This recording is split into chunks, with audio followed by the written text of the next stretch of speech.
You unlock this benefit with the key of Patreon. Beyond is another dimension. A dimension of thought. A dimension of speculation. A dimension of mind. You're moving into a land of both waffle and substance. Of things and ideas. You've just crossed into the podcast zone.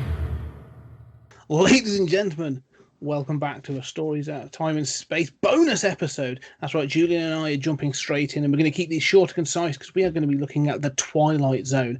Every episode, these are going to be somewhat bonus just for you. And if you're on Patreon, you're getting these exclusive early bird before they go out to the general public, which could be months from now, so you're getting a real exclusive. And we're not going to mess around because we're going to keep these really short, which is why I'm trying to talk as fast as possible. So between me and Julian, we're probably going to be keeping this to 15 minutes an episode. And we're going to go from the beginning, and we're going to go through every episode, and we may be joined by other guests along the way. We will find out. But other than that, we're going to jump right in with Where Is Everybody? The first episode of The Twilight Zone by Rod Serling. So, Julian, I'm going to go straight to you, mate. So, where is everybody? First thoughts. I think it is a weaker episode. I think that it is basically like today, it would be a VR style story, right? Yes. But so basically, like, you know, the entire thing is like he's stranded alone in a town. You know, he has adventures. It's a kind of like thought experiment, which I think some of the best Twilight Zone episodes are. And in the end, you know, it's part of preparations for space flight and dealing with loneliness. So I dig the kind of original context of sort of, you know, what's going to happen in space, you know, how are we going to deal with this? But it's basically an extended fantasy that winds up being a VR. Yeah, it's weird that it's an opener. I mean, this goes to show how TV is different, because this would be a mid-season, let's save some budgetary money kind of episode, I think, nowadays. Weird fact, the whole sort of bit where he's trapped takes place in Hill Valley. This is the set that was used for Gremlins in Hill Valley. I spotted it when I saw the courthouse. I was like, "Oh, I know that." I do like the fact, though, that this thing is obviously about sensory deprivation. Like this theme of loneliness seems to be one Rod Serling will come back to, even with even with the first sort of batch few episodes. But I like the fact that this whole fantasy, like as it's set up, like this is a separate reality, and I can't dig this idea of like when you're lonely like this, your sanity starts to slip to the extent of like he visualizes weirdly like this picturesque American town, but no people. And you know, and I don't think he's trying to say anything, but it's a really odd. I don't know. It's like, you know, he doesn't recognize anything. Like we have an episode coming up where a guy goes back to his hometown. It's like, you know, if you're going to be in that sort of isolation, would you not, sensory deprivation, would you not picture things you'd recognize? You know, like say your hometown, your childhood house. I don't know. It's sort of yeah, it doesn't really make sense. And there's the attempt to sort of connect it with his environment. When we cut to him in the sensory deprivation tank, he smashed the clock, and that is presumably supposed to be him smashing into a mirror, you know, which you see shatter. And so there are these kind of like little sort of wannabe Alice in Wonderland sort of corollaries, but they don't really work. Like, as you say, you know, if you're stuck in the sensory deprivation tank, why would you imagine this town you don't know and this mirror? And it's like the premise is just an excuse to play with this thought experiment, right? Yeah. It's just, well, you know, you go crazy, you could hallucinate anything. So, yeah. So, you know, I mean, that's fine for what it is. I mean, I will say that at its best, it is sort of does have some of that Twilight Zone creepiness with the empty town. And if you've ever, you know, been, I mean, like, you know, we've gone through COVID, right? There are times where, you know, you're in, it's not quite, well, you know, sort of we addressed in the third season, Vanilla Sky.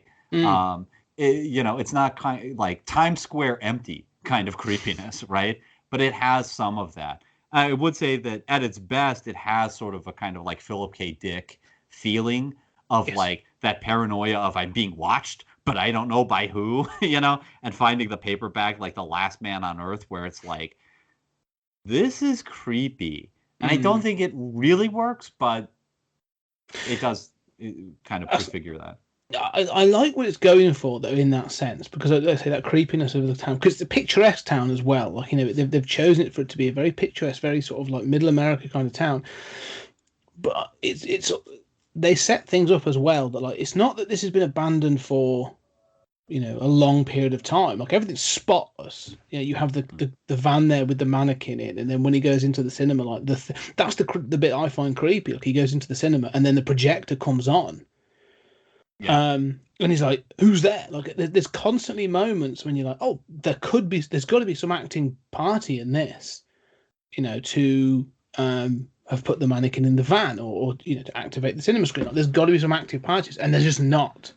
Or the telephone that rings, right? Yes. Somebody's got to have called that number, right?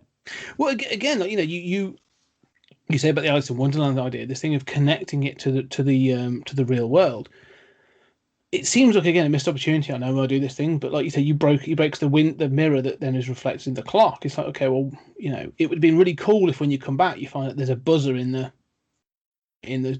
cell thing that he's in. Like, you know, where's this light coming from that he then thinks is the projector, and sort of like, has that little, you know, pod, what's in there that's sort of creeping into his fantasy? Like, where's that break between reality and you know, fantasy?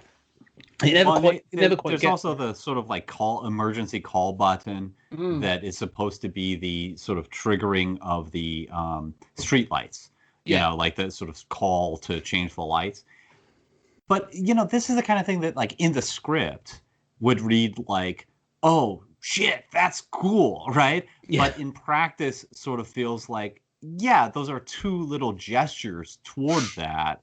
And where did everything else come from? And you're quite right. Like, a little bit of light could have been nice to, you know, reflect that movie. I do like that movie bit. I do like the that he sort of realizes he's in the Air Force, but he doesn't know what the Air Force is. Like, you know, I don't know why he's suffering from amnesia, you know, except he went crazy and anything's happened. It's that generic craziness, though, isn't it? Because you find out that he's been in there for something along those lines. Like, the thing says like 420 hours.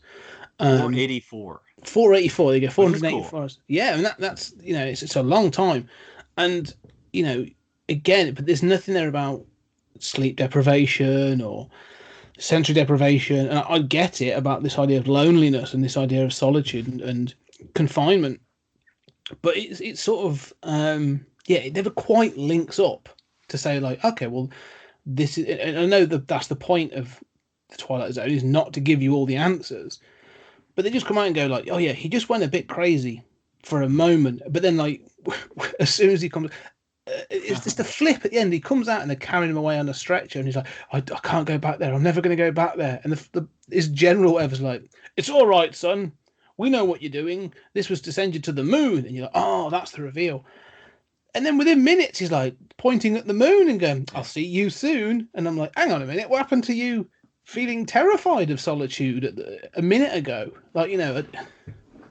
Yeah, no, you're right. I mean, he sort of like reverses himself, and he's like, "Well, sorry, I kind of cracked up at the end there." I do like that the military is compassionate toward him.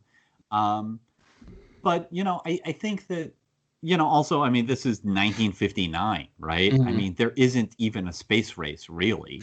You know, we're talking Sputnik era.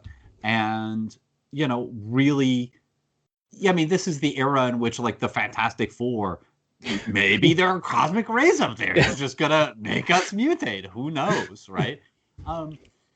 So, but I do think there's a kind of, like, Rod Serling has a kind of spirituality.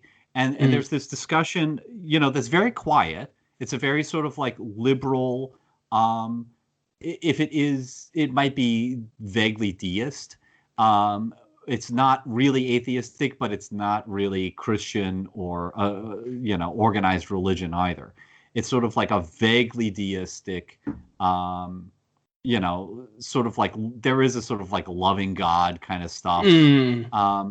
That goes beyond deism, but there is a spirituality there that comes through in Serling, and I think some of these episodes, the best episodes, have this, where there's a kind of compassion for humanity, and there's this bit about how like we have figured out how to feed the stomach, and we figured out how to, do everything with space flight. We can run these formulas, but what about the human spirit? What about our sense of loneliness? And I think that also speaks to the post-war condition in which America has great affluence.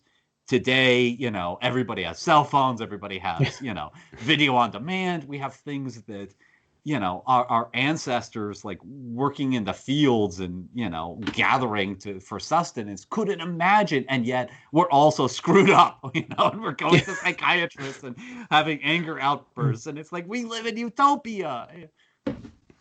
Yeah, and it's interesting that they do that, because again, like you say about, this idea of sort of the endurance, I suppose, this idea of like, post-war is sort of like, we need, the space race, I think, was obviously starting and that sort of thing. It's got to be the best. And this idea of sort of like, well, what is it we're aiming for now? But you're right about the fact that not only are the military compassionate towards him, they defend him against the press. Mm-hmm. So the press come in and they're like, well, General, well, that bit where he cracked up at the end, and the guy's like, he's been in there for 484 hours. I'd like to see any of you do that, because that's a trip to the moon, some orbits of the moon, and a trip back. If anything, that's really impressive. Shut your face. And, I was really impressed that the military are like, and then he does, like you say, he's compassionate. So it's not pro-military in any way that I sort of see, but there's definitely this sort of, like you say, this perseverance of the human spirit of saying, actually, no, this is an achievement. We've done something here. Well done. He's not being denigrated. He's not being ripped down for having failed. They're like, no, no one else could have done what you've done. Well done. And I find that's quite an interesting thing that, again, will come through from Serling, I think, throughout this, is within the Twilight Zone, it often sort of tries to push for the betterment of people. And this is the first episode. It's more obvious in other episodes, but again, there's this thing of like, no, you are doing well. Even more so, like you say, the prettiness of this small town. Like, he could have gone to like a horrible dive, but no, it's or even some in his post-apocalyptic landscape, right? Yeah, you can do whatever you want. Yeah, but even in his fantasy, like he recognizes it's the American dream. This is the sort of this sweet town with the square and all this other stuff. So, there's definitely, I agree, that sort of spiritualism, that sort of, I think the positivity to this, that of science fiction positivity, that I actually found quite endearing, really, sort of, for this first episode. Yeah, and I guess I'm hard on it, and I will say that if you're going to do a fantasy, like I'm a big fan of the movie Altered States, which maybe we'll get to eventually, and the concept of sleep deprivation and the concept that our brains are not logical, right? Yeah. You take the most rational person in the world, deprive them of sleep and, put them in a black void, you begin hallucinating stuff. This is just something our brains are designed to do, probably to keep us from going crazy and shutting down. So you don't really see that experience, right? You don't see inside that tank as dark, right? You just see it lit up as, it's revealed. But I do like, hey, at least the idea of like a vacant world reflects his experience of loneliness. So, yes, you can kind of do whatever you want with that fantasy. The excuse is kind of, lame in a way, but as an exploration of being all alone, stuck in a spacecraft, it's a cool idea.